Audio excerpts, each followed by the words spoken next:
Bom dia, irmãos, amigos.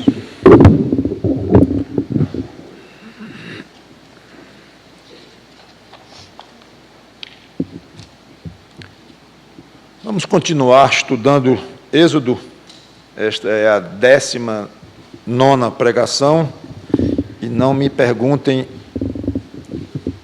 qual o plano de número, não sei quantas serão. Nem estou preocupado. Às vezes eu penso que um texto vai dar conta e aquele texto serve para 3 meditações que vão chegando à mente enquanto eu estou falando e eu não tenho pressa. Espero que vocês também não tenham. Então aproveito. Eu apenas quero ficar nos meus 30 minutos que eu me obriguei a ficar pela manhã e 60 à noite. Vamos botar 59 para não chegar em 60, né? À noite. Mas quanto ao cumprimento de algum objetivo de número de pregação, não tem. Então vamos a Êxodo capítulo 6.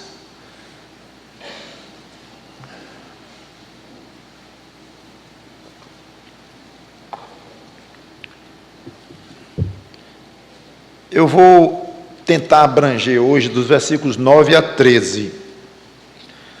Mas como eu já quebrei os versículos de 1 a 8 em 2 pregações, eu tenho que ficar todo tempo lembrando o que foi na última. Deixe-me ler logo do versículo 1 do capítulo 6. Lembrando que já preguei sobre isso até o versículo 8. Disse o Senhor a Moisés: agora verás o que hei de fazer a Faraó, pois por mão poderosa os deixará ir, e por mão poderosa os lançará fora da sua terra. O volume está muito alto. Falou mais Deus a Moisés e lhe disse: eu sou o Senhor. Apareci a Abraão, a Isaque e a Jacó como Deus Todo-Poderoso, mas pelo meu nome, o Senhor, não lhes fui conhecido. Também estabeleci a minha aliança com eles para dar-lhes a terra de Canaã, a terra em que habitaram como peregrinos. Ainda ouvi os gemidos dos filhos de Israel, os quais os egípcios escravizaram, e me lembrei da minha aliança. Portanto, diz aos filhos de Israel: eu sou o Senhor, e vos tirarei de debaixo das cargas do Egito, e vos livrarei da sua servidão, e vos resgatarei com o braço estendido e com grandes manifestações de julgamento. Tomar-vos-ei por meu povo e serei vosso Deus, e sabereis que eu sou o Senhor vosso Deus, que vos tiro de debaixo das cargas do Egito. E vos levarei à terra a qual jurei dar a Abraão, a Isaque e a Jacó, e vou-la darei como possessão, eu sou o Senhor. Então, até aqui, já explicamos que Moisés recebeu uma reclamação muito dura da parte dos israelitas, que tiveram as suas cargas aumentadas pelo faraó, vieram reclamar para Moisés. Moisés, então, foi se queixar ou dar um relatório para Deus. E aconteceu o que nós lemos aqui até o versículo 8. Já expliquei muitas coisas aqui. O fato é que, resumidamente, Moisés teve que voltar para o povo. Deus disse: volte e diga algumas coisas. Dessas coisas eu já mostrei que algumas já eram repetição do que ele já havia dito, e outras eram novidade. Já expliquei também quais eram. O fato é que eu terminei a última pregação dizendo que Moisés continuava com a dura responsabilidade e obrigação e a missão de falar coisas para o povo. Lá vai Moisés no versículo 9, achando ruim, porque ele não queria em nenhum momento ser líder daquele projeto. Se achava incapaz, inadequado, com língua pesada, não sabia falar. Vocês já acompanharam todo o drama. E eu não sei se quando Moisés foi desta vez se queixar a Deus, ou reclamar, ou chorar diante de Deus, se ele mantinha lá no cantinho do coração a esperança de Deus dizer: pois está bom, você está liberado, volte para a sua terra, vá lá para Midian de volta lá e pronto, e eu vou arranjar outro. Acabou-se. Não.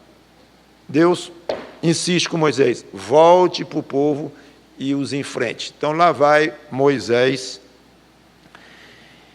Desse modo, falou Moisés aos filhos de Israel, e dessa vez os israelitas atenderam Moisés, ou mais uma vez, e ficaram ainda mais apaixonados por Moisés, e etc. Nada disto.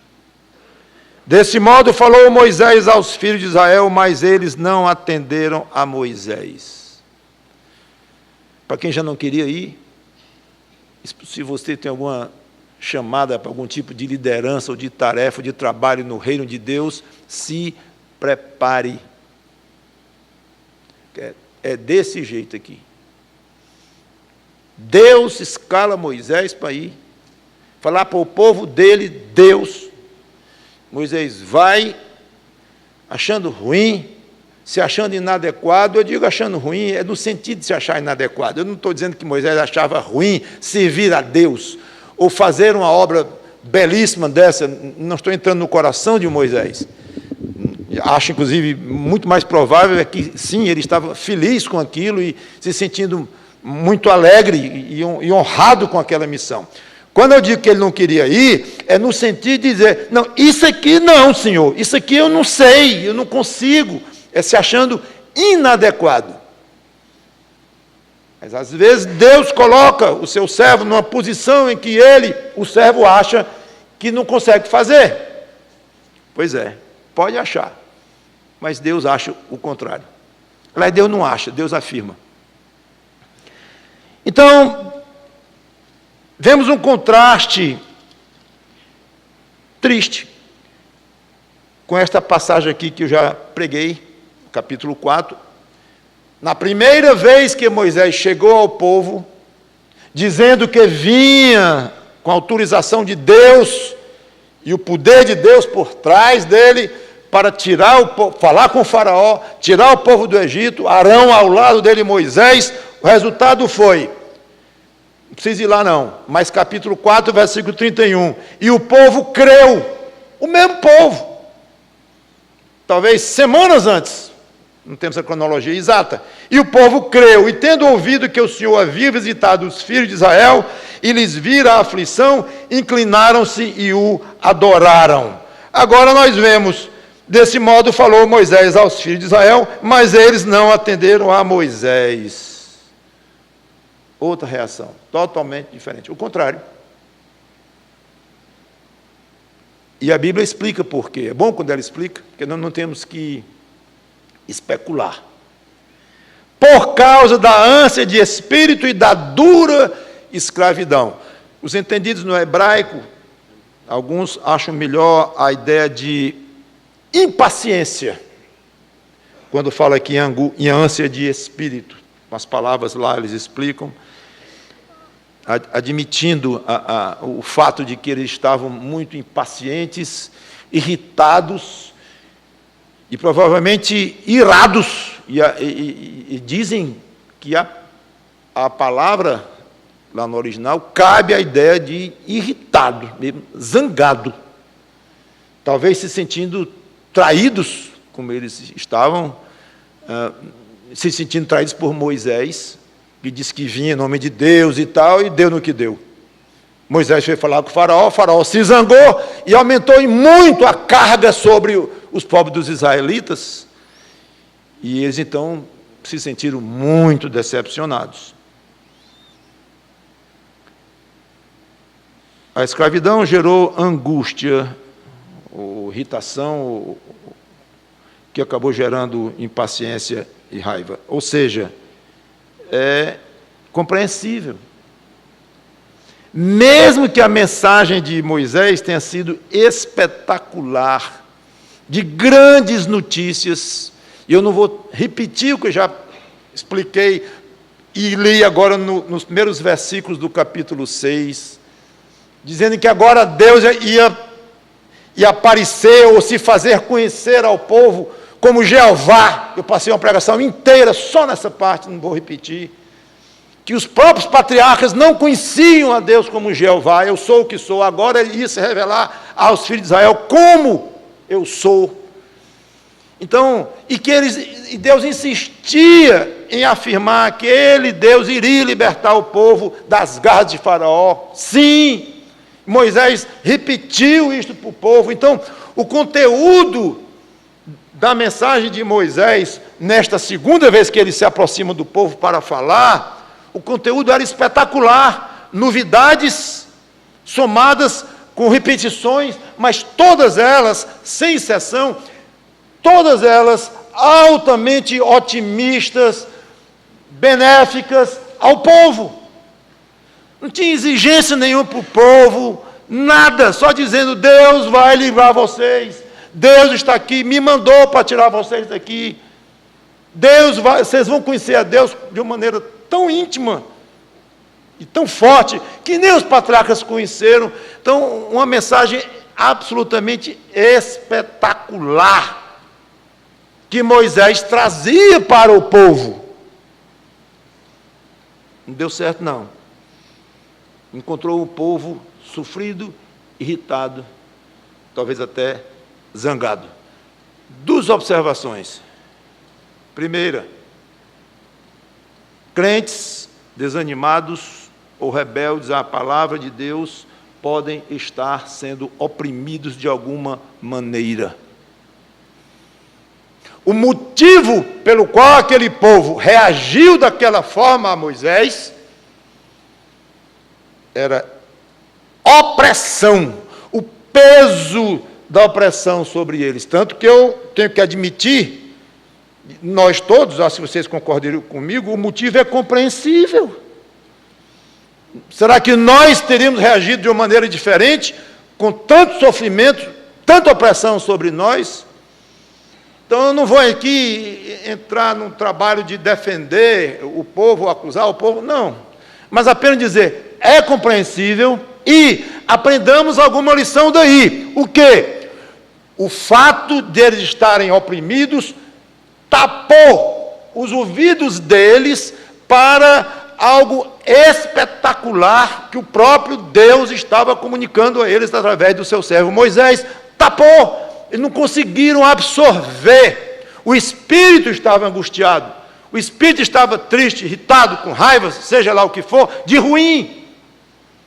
Opressão causa isto: desânimo, rebeldia à palavra, incapacidade de atender à palavra, irritação até com a palavra de Deus, repulsa à palavra de Deus. Eles tiveram essa reação. A explicação está aqui, mas que causou isso? Causou. Então, lição: como é que eu não entro numa dessa? Aliás, antes disso, será que eu ando meio rebelde à palavra de Deus? Será que eu ando meio resistente? Eu ando meio irritadinho quando ouço uma pregação de um pastor, insistindo na bondade de Deus, insistindo para ter ânimo, insistindo nisso, aquilo. Isso funciona com os outros. Para mim, não... Para. Você tem tido a tendência de reagir assim? Como é que você tem reagido quando a palavra de Deus pura, clara, é pregada e você ouve? Você não tem dúvida que ali está a palavra de Deus sendo pregada para você. E você, de alguma forma, reage negativamente. Tem algo errado com você, óbvio. Não é com a palavra de Deus, não é porque eu não gosto do bigode do pregador. Eu continuo dizendo, tem algo errado com você. Se o bigode dele atrapalha a forma e a disposição da sua alma para receber a palavra de Deus, ou o jeito do tom do pregador, ou até o tempo da pregação do pregador, paciência. É isso que você está atrás? Para ser mais receptivo à palavra de Deus, você está atrás de qualidades ou virtudes, ou coisas do pregador com os quais você simpatiza e acha legal? É isto? Você não está levando em conta o que o pregador está dizendo, a essência do que ele está dizendo? Quem está por trás daquele pregador? Se é um homem que está pregando a palavra de Deus, que tem vida correta, coerente com o papel dele de pregador, Então você pode ficar tranquilo no sentido de dizer, aqui está sendo transmitida para mim a verdadeira palavra de Deus, com as imperfeições do pregador, mas que sejam. Mas a essência é a palavra de Deus. Você tem reagido como a pregação da palavra de Deus? Ruim? Só você pode responder esta pergunta. Se é desânimo, apatia, irritação, complexo de mártir, raiva, não sei. Você sabe se é o caso de estar acontecendo. Então, primeiro ponto, examinar como é que você tem reagido à pregação. Quando eu digo pregação, não é só de púlpito aqui, não, mas uma conversa com um irmão em Cristo, a leitura da própria Bíblia ou de algum livro, a audição de algum áudio, qualquer coisa, mas que você sabe que ali está a palavra de Deus. Tem reagido corretamente? Segundo, por quê? Qual a causa? Eu sei que isso é complexo, daria um livro para escrever, são muitas, mas eu quero objetivar aqui numa, que foi o caso deles. Por isso que eu estou focalizando nesta causa, porque está escrito que foi a causa deles terem reagido tão mal ao líder indicado por Deus, Moisés. Opressão. Você pode estar sendo oprimido. Aí você deve estar pensando assim, é mesmo, e ele vai já dizer, pelo diabo. E vou, claro. Ou pela sua própria carne. Ou por você próprio. Outro dia disse numa pregação aí, que a gente gosta muito de colocar a culpa em cima do diabo, pelos nossos pecados, pelas nossas quedas. Tudo bem em colocar a culpa sobre o diabo, porque ele tem, e a Bíblia diz, mas não total. Você tem um inimigo tão grande quanto o próprio diabo, e o diabo usa este inimigo para chegar até você, a sua própria carne. A carne não somente é ativa para lhe influenciar, mas ela é passiva no sentido de que o diabo se utiliza dela para lhe tentar. Então foi o diabo que lhe tentou, o diabo que lhe derrubou, ok? Mas ele passou por você, pela sua cabeça, pela sua consciência, pela sua vontade, sua volição, ele passou por ela. É como eu disse, um crente em coma, o diabo não tenta, porque está desligado, a mente dele. Não sei que haja uma tentação que eu desconheça a nível espiritual somente, independente da consciência do homem, então, não sei. Mas o que eu posso afirmar é isto. Então, toda vez que você pensar, o diabo é meu inimigo, mas ele só me alcança através de um outro inimigo que eu tenho, é aliado dele. Esse inimigo é minha carne. Então, você pode estar sendo oprimido pela sua carne, em primeiro lugar. Está ali sufocando a sua vontade de algo, de algum tipo de objetivo que não seja aprovado por Deus, não seja legítimo aos olhos de Deus. Seus grandes objetivos, seus alvos, a maneira como você gasta a sua energia, a sua saúde, a sua inteligência, a sua cultura, tudo, seu tempo, tudo que você tem, sua carne está conseguindo direcionar tudo isto para algo que não agrada a Deus. Só que você, sendo crente, você tem o Espírito Santo que habita em você, e ele vai falar ao seu coração, ele vai despertar a sua consciência, e vai haver uma luta muito grande interna, aliás, a famosa luta da carne contra o Espírito, e quando a carne está vencendo, ela oprime o crente, ou o seu eu crente, nesse sentido. Oprime, e você se torna escravo de desejos tão pessoais que entra na área do egoísmo, entra na área da sensualidade, entra na área do amor ao dinheiro, entra na área da adoração ao próprio corpo, entra em várias áreas. E o seu espírito sabe que você está sendo oprimido, ou seja, e vou trocar o verbo de saber por sentir. Sente algo dentro de você que não está bem. E isso é resultado de opressão, e opressão causa isto. Os ouvidos vão se cansando de ouvir as coisas de Deus.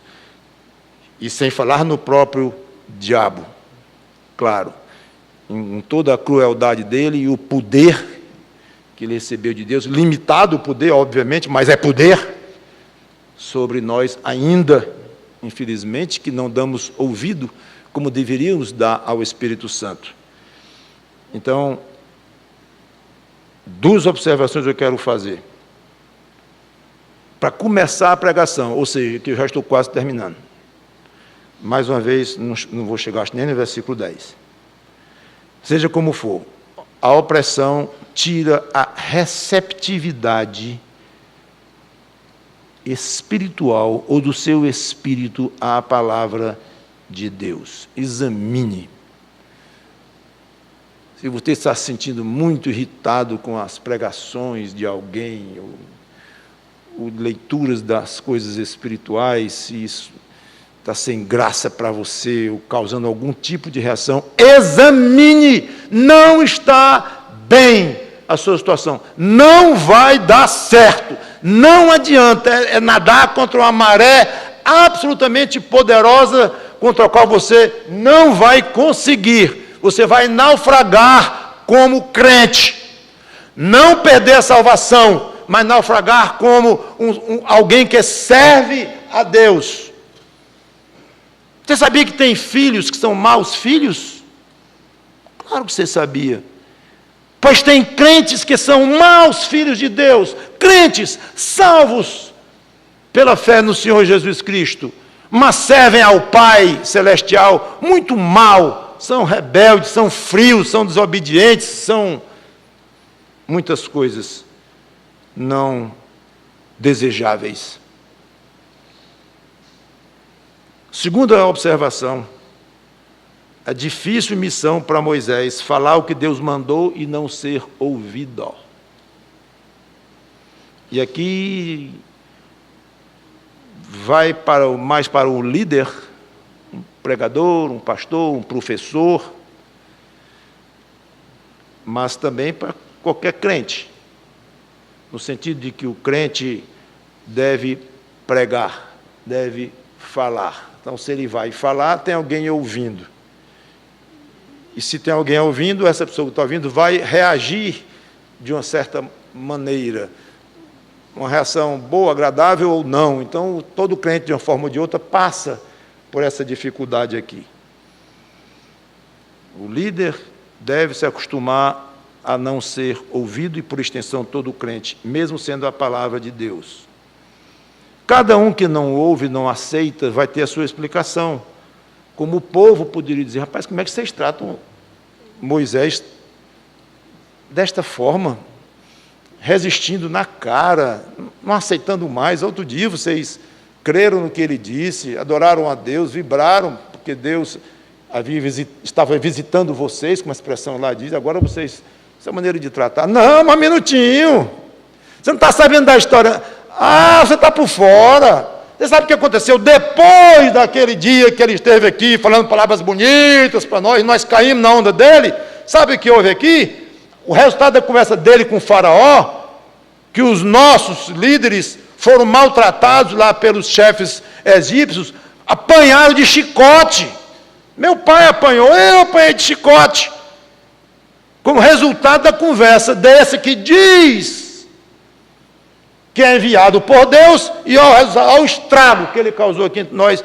Ou seja, se for alguém bom de papo, vai falar um bocado contra Moisés, vai justificar. Nenhuma dessas justificativas fica em pé.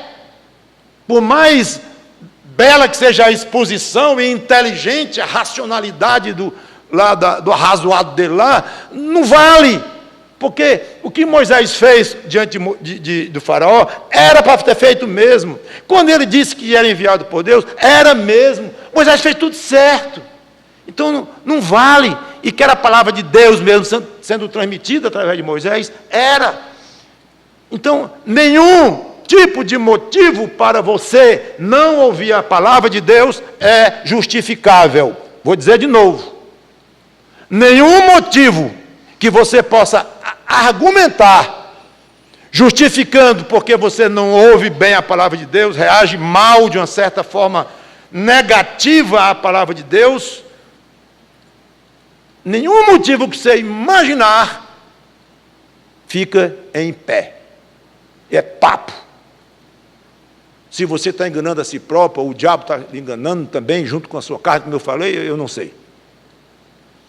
Só há uma maneira saudável para o crente reagir à palavra de Deus. Uma. Com alegria, com fé, com ânimo, com sentimento de gratidão diante de Deus. Ou seja, só coisas positivas. Tudo bem que um crente esteja num momento muito crítico na vida, ou de maneira pontual ali, ele tem reagido de uma maneira um pouco não tão positiva à palavra de Deus, é uma crise que ele passa e ele sai. Deve sair. Eu quero me referir mais a crentes que dia após dia, após dia, após dia, reagem à palavra de Deus, não com alegria, não com prazer, não com vontade de cumprir, de praticar, não caçando defeito no pregador, não isso, não aquilo, mas acha só coisa boa na palavra de Deus e em pregações baseadas nesta maravilhosa palavra de Deus. Então, se você tem o costume, está tendo o miserável costume de reagir mal à palavra de Deus, esqueça a explicação ou a desculpa. Talvez a explicação no sentido de, deixa eu dizer de outra forma, se você vai encontrar algum motivo, que seja um motivo que você identifica com o objetivo de combatê-lo. Quando eu digo esqueça, é esqueça no sentido de uma desculpa aceitável a você próprio. Você se acostumou com aquela desculpa. E aquela desculpa cai bem para a sua carne. E você aceita. E você se vicia. Fica inebriado com aquela desculpa e pensa que está convencendo os outros, ou especialmente o próprio Deus. Você acha que Deus está aceitando suas desculpas esfarrapadas, que aos seus olhos parecem muito bonitas e muito razoáveis? Não. Então é nesse sentido que eu digo, esqueça dar desculpas. Desculpas não prestam, ou não prestam. Diferente você tentar identificar, me ajuda, Senhor, a enxergar aonde está o erro, aonde está o problema, se é a opressão de pecado, da minha carne, do diabo, se é algum outro motivo, aí sim, me ajuda, esse é um problema, eu estou com um problema grave, Senhor Deus, eu quero voltar àquele tempo em que eu reagia de uma maneira gostosa à Tua palavra, perdi em algum ponto da minha trajetória cristã, não, me ajuda a identificar, para matar, tentar destruir esses motivos, aí vale a pena você mergulhar, claro, em busca de motivos, mas ficar feito papagaio, desfiando desculpas e desculpas, absolutamente. Voltando à questão do líder que tem que falar, ou do próprio crente, faz parte do ministério, é espinho do ministério, falar e não ser ouvido. que ele tenha sabedoria suficiente para entender que as desculpas que ele ouve são apenas mesmo desculpas, a não ser que haja algo grave, claro, na sua pregação, na sua doutrina, no seu comportamento, alguma incoerência de vida. Aí, se chegar até ele de uma maneira séria, no caso de um pastor, chegar um membro da igreja, ou uma comissão da igreja, e venha falar com ele de uma maneira realmente cristã, séria, é outro assunto.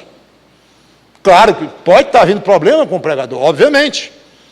Tanto que eu tive cuidado de dizer, se você está convencido que aquele homem tem coerência de vida, se ele tem condições de estar pregando a palavra de Deus, tem. Então você aceita que aquilo é a palavra de Deus, correta, aceito. É nesse ponto aí.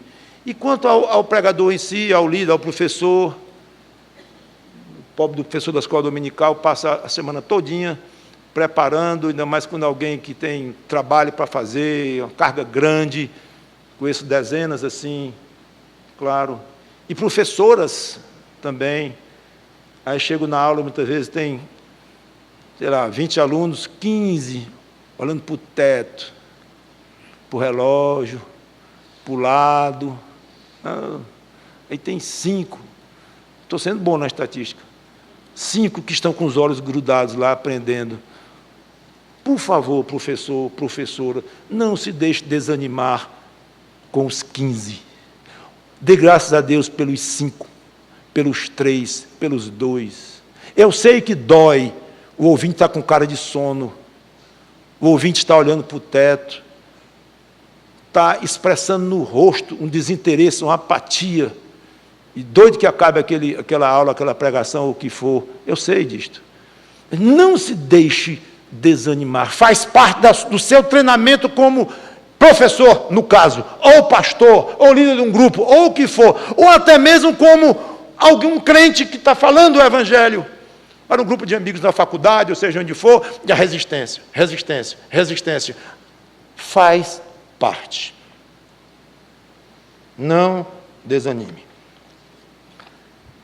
A palavra de Deus, pregada por você, de maneira pessoal, lá no colégio, ou num grupo, na casa de um grupo, na casa familiar, num grupo de estudo, ou numa escola dominical, ou num seminário, se você é professor de um seminário, ou no púlpito, se você é um pastor mesmo. A palavra de Deus vai ter o efeito que Deus quer. E a famosa passagem, não voltará vazia, né? Vai ter o efeito que Deus quer. Nunca caia na onda do diabo ou da sua própria carne, no sentido de que você está perdendo tempo. Você nunca está perdendo tempo, nunca, enquanto está proclamando formalmente ou informalmente, de uma maneira curta ou de uma maneira alongada, de uma maneira estudada ou de uma maneira que veio mais espontânea, não importa, mas se você está, de alguma forma, divulgando a palavra de Deus, a verdadeira palavra de Deus, nunca desanime. Pode não ter o efeito que você espera. O quê? A conversão da sua mãe. Você fala 10 anos para sua mãe e ela não se converte. Tudo bem, isso é o efeito que você espera. Pode não ter o efeito de daqueles 20 alunos, 18 estarem atentos. Só tem 3 atentos. Esse é o efeito que você espera. E na igreja, o pastor prega e não se converte durante meses. Isso é o que ele espera. Mas todos esses deveriam colocar uma vírgula depois de dizer a Deus o que espera e colocar assim: eu espero isso, eu espero aquilo, vírgula, de acordo com a tua vontade. Eu não quero 1000 conversões na igreja, se não for a tua vontade. Isso é uma maneira de dizer: tudo o que Deus espera como efeito da pregação da sua palavra vai acontecer, sem uma mínima falta. O efeito da sua pregação é muito mais espetacular, poderoso do que você mesmo pode imaginar. Coitado de Moisés, com a resistência do povo, mas coitado por um lado. Pelo outro, é um bem-aventurado, porque estava numa missão fantástica, espetacular, disse o que era para dizer, cumpriu com fidelidade o que era para ter feito. O resto seria com Deus. Coisa boa é ser fiel, e o resultado deixa com Deus. Vamos orar. Obrigado, Senhor Deus, pela Tua palavra, que o Teu Espírito Santo nos ajude a viver essas coisas. E obrigado pelos exemplos que a Tua palavra nos apresenta, com tanta riqueza, tanta abundância. E pelas doutrinas e os princípios que nos permitem aplicar essas coisas dentro da Tua maneira de ver as coisas, dentro da Tua vontade. Em nome do Senhor Jesus Cristo, que te pedimos e agradecemos. Amém.